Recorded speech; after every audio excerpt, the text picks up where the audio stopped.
Shalom bien-aimé, que le Seigneur te bénisse dans cette nouvelle semaine. Je déclare au nom de Jésus que ta famille soit, n'est-ce pas, gratifiée par la part du Seigneur. Au nom de Jésus-Christ. Aujourd'hui, nous parlons ici dans le livre de Luc, le chapitre 2, juste les versets 25 au verset 26. Je vais rapidement lire. Voici, il y avait en Jérusalem un homme appelé Siméon. Cet homme était juste et pieux. Il attendait la consolation d'Israël et l'Esprit Saint était sur lui. Il avait été divinement averti par le Saint-Esprit qu'il ne mourrait point sans avoir vu le Christ, le Seigneur. Nous parlons, bien-aimés, nous avons comme titre ce soir de quelque chose de glorieux. Et nous parlons comme titre ce soir, je suis le prophète de ma destinée. Je suis le prophète de ma destinée. Bien-aimé, tu as certainement entendu beaucoup de prophéties sur ta vie. Mais j'aimerais t'annoncer aujourd'hui qu'il n'y aura jamais un prophète qui parlera de ta vie comme Dieu parlera de ta vie vers toi-même. Paul avait entendu parler de Jésus. Mais personne n'a pu parler de Jésus à Paul comme lui-même il a rencontré sur le chemin de Damas. Et la Bible nous spécifie qu'ici, Siméon était divinement averti. Il était divinement averti de la part de qui? De Christ. Qui devait voir le Fils, celui qui viendra, Emmanuel, le consolateur. Bien-aimé, tu as certainement entendu beaucoup de choses de la prophétie, par des prophètes, par des hommes de Dieu. Mais qu'est-ce que le Christ t'a dit? Qu'est-ce qu'il t'a dit réellement?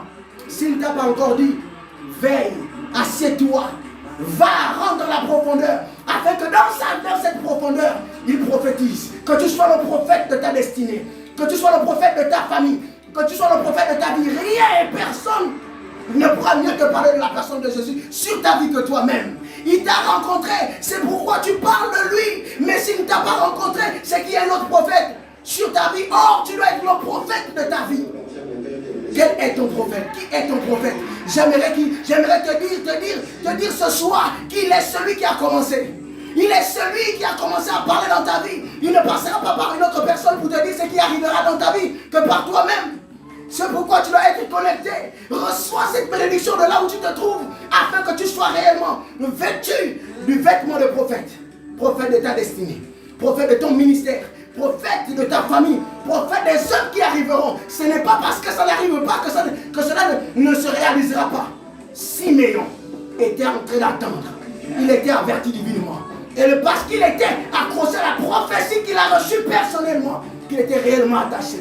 Je t'invite maintenant à t'attacher réellement à la personne de Jésus-Christ sur la révélation qu'il te donne pour qu'il soit réellement, totalement le véritable prophète qui prophétise sur ta destinée, qui prophétise sur ton ministère, qui prophétise sur tout ce que tu as à faire.